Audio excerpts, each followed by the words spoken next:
Hey everybody, welcome back to another episode of A Gardener's Journey Homestead. I am Barbara.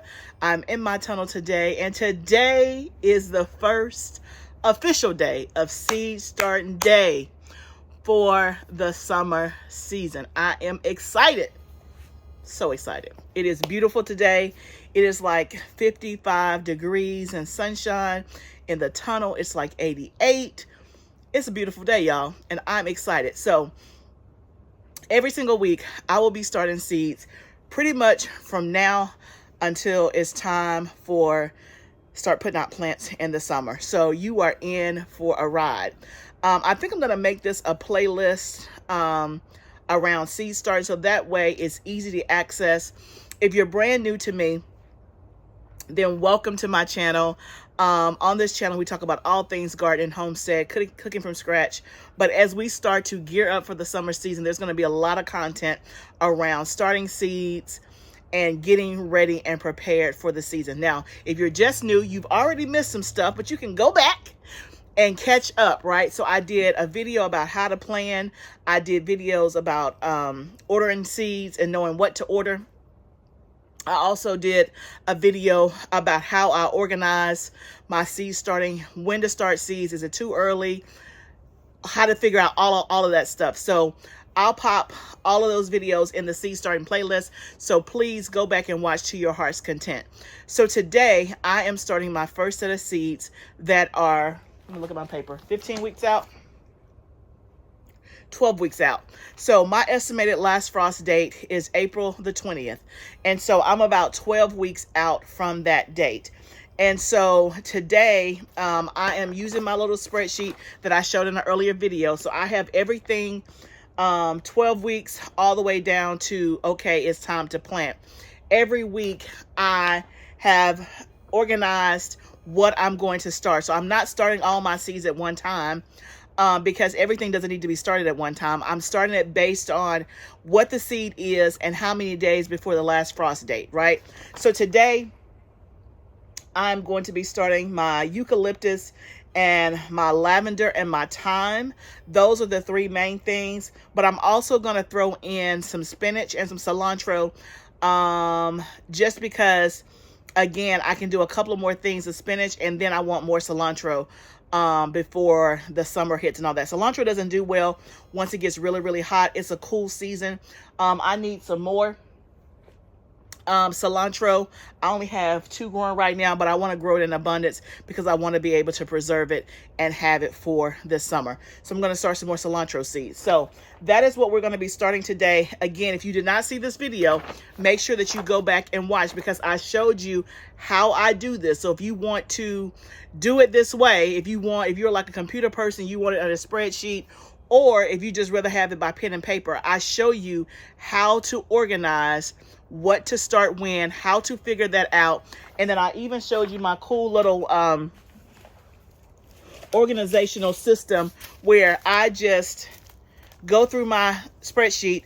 I get all my seeds.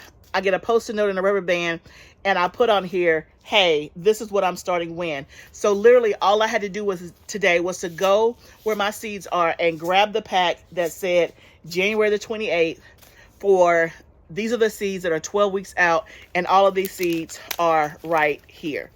So I got my thyme, I got my parsley, I'm also doing celery, leeks I'm going to try, and then my eucalyptus, and then I'm going to do an ornamental grass. All of those are within the 12-week time frame.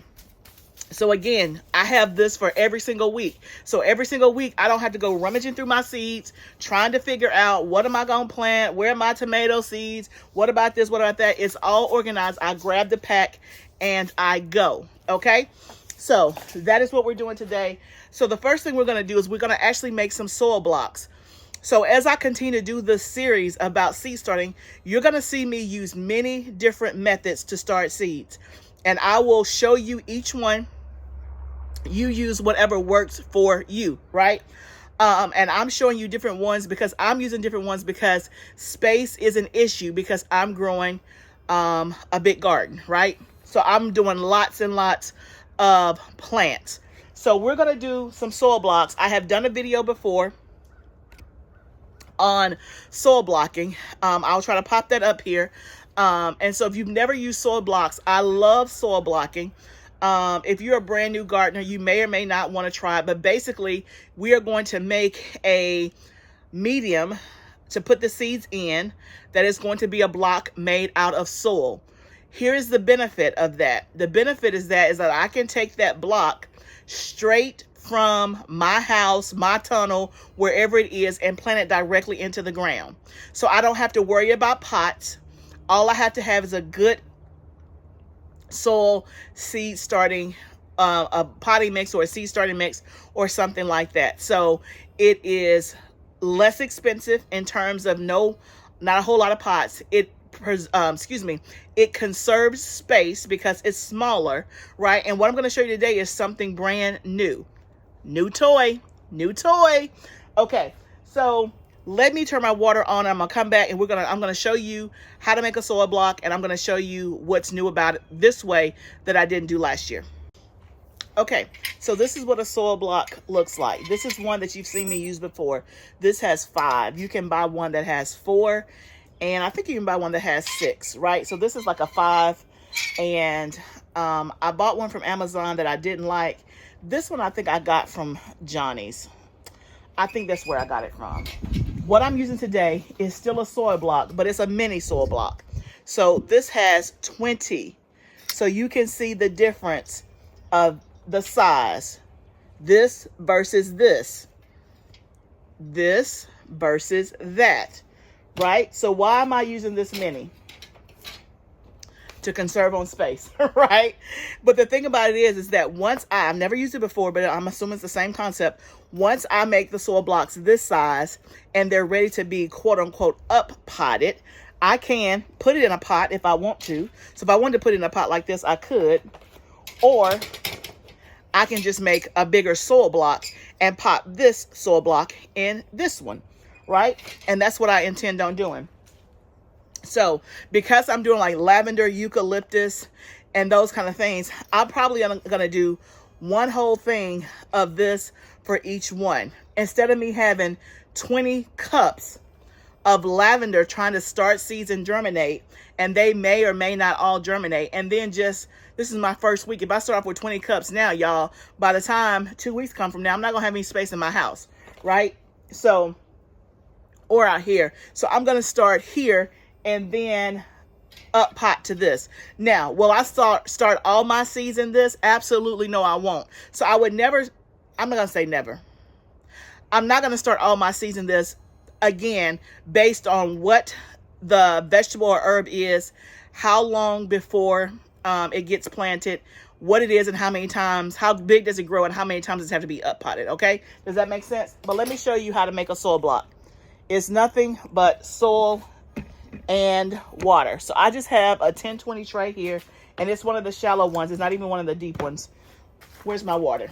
This is just potting mix. I am going to get it wet, as you can see here. And you almost want to get it almost like a Play-Doh, if that makes sense. Like, it needs to be wet enough to hold together, but it does not need to be soupy wet so it can stay together. So this needs more water. If for some reason I put too much water now, of course, I can always add more soil. So you can see here, I'm squeezing and some is coming out, right? That's almost the consistency that I want. So I'm gonna just play in this and get it to the consistency that I want. And I'm going to show you how we're going to make the block. I'm just making sure all this water is getting so that it's not one part real soupy and the other part is dry. So I'm just kind of mixing all of this in. Do you have to use your hands? You don't. But to me, it's better that way because I can make sure that it is the way that I want it. And this part is important, making sure you get the consistency right. Right? So when I do it through my hands, you see I got some dripping, right? That's almost the way I want it. I'm going to take my thing and I'm just going to move it around. And basically what I'm doing is I'm filling up these, right? Each hole. So that's why I'm moving it around, making sure it gets filled up. You can see just like that, right? I'm making sure each hole is full, packing it in, so to speak.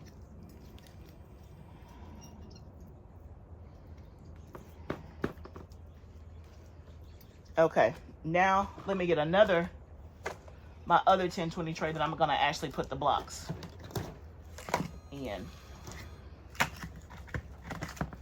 So this is the tray that I had this mixture in. This is the tray I'm gonna use to put the blocks in. So let me move this down here so you can see. So basically, I'm gonna put my hand here and lift up. You see that? That is what it looks like. Just like that.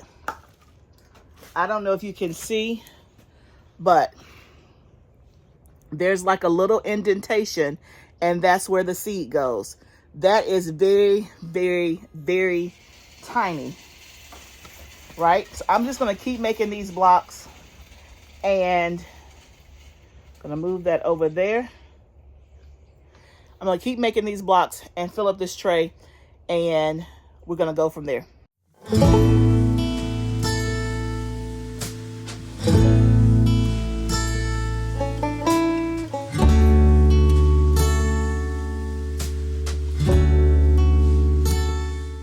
Okay, y'all, I have all of my blocks done. Let me just lift the tray up so you can see.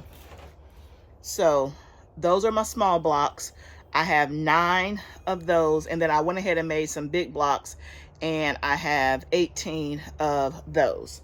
So let me just say, remember, in each block of the mini, it's 20. So I have 9 of these. That's 180, and then I just did 18 of the whatchamacallit, the 6th one. So that's 198. So literally, I'm about to start 200 seeds in one tray.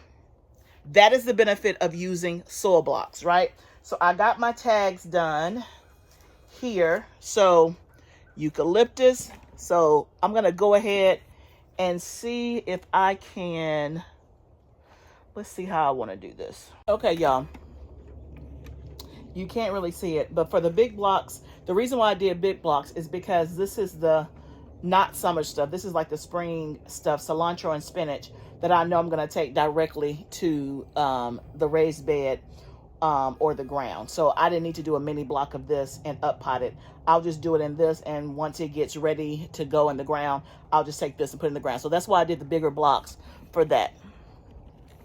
I did the small blocks for everything else. So let's start with the cilantro. I'm doing 12 things of cilantro. This is, I wanted to show you this because I get seeds in multiple ways. So this I got at a local nursery this summer. They sell them in, what do you call it, in bulk. So they're not packaged. They just have them in totes, and you can buy the seeds. And so I want to say this was an ounce for $5. You can see that. And I've only used a few of these seeds. So you can see how much an ounce is. That's probably, I don't know, 200 or 300 seeds. Easily. Do you see that?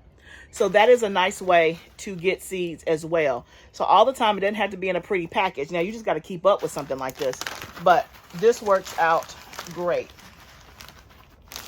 So, of course, the soil is already moist because we did it in soil blocks. So I'm just going to pop one in each one where that little hole and indentation is. Okay. So you see, oh, y'all, I messed up. I messed up. I did. That was supposed to be my spinach, the last one. Oh, well, I'll make another block, or we won't do spinach today. I guess we're going to have 18 cilantro, because if you can see that, I did 18 instead of 12. Okay, hopefully you was able to see that. So we're going to have 18 cilantro instead of 12 like we thought. Okay, so now we're going to do the rest of these and get these seeded. I'm just going to time lapse this part. So basically I'm just going to put it in the hole just like I did these. Let me just show you a visual. You can see there, maybe, the seed in there. So I'm going to do the same thing, but let me just time lapse it so I can pay attention to what I'm doing and not be talking.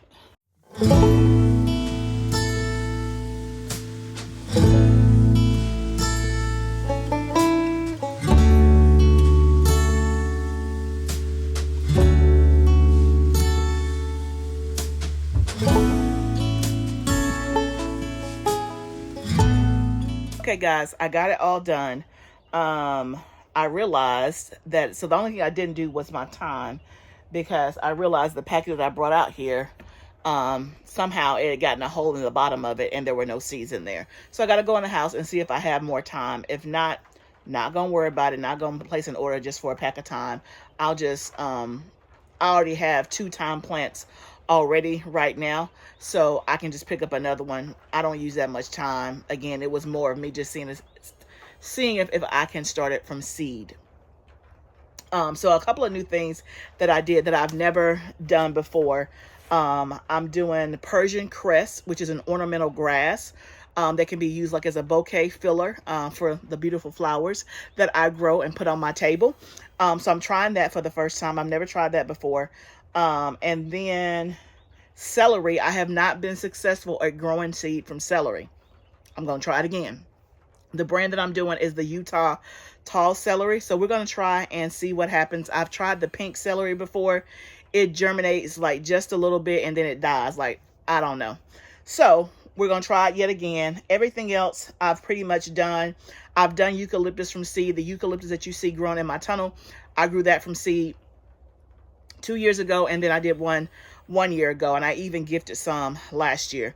Lavender I've grown from seed successfully last year. Hopefully it'll do again this year. One thing I want to tell you about lavender, that if you love lavender and you have been unsuccessful at growing lavender, if you don't know, it has to be cold stratified in order to germinate better. That means keeping it in your freezer for a period of time before you sow the seed. It'll germinate much faster. I did a experiment last year. I showed it on the video where I had some lavender that was in my freezer that I cold stratified. Cold stratification is basically keeping it in a cold place, and then once you get ready to sow it, it breaks out of the shell, germinates easier because it's kind of going from cold to warm. That's a very simple way of explaining it. If you want all the scientific, just Google it, right? Cold stratification. But there are some seeds that really benefit and that really need that cold stratification in order to germinate well. Lavender is one of them. I did an experiment last year where I had some lavender that was cold stratified, and I did some lavender that I did not cold stratify. The one that did not cold stratify, it still germinated. It took a lot longer. The one that I cold stratified, I want to say it germinated within 7 days. The other one took like 2.5 weeks, right? So it's not that it won't, but it's going to be much quicker, much more effective if you cold stratify it. I also cold stratify my spinach. I've found that when I do my spinach that way, it germinates within 7 days versus 14 plus days. I also do some of my lettuces that way.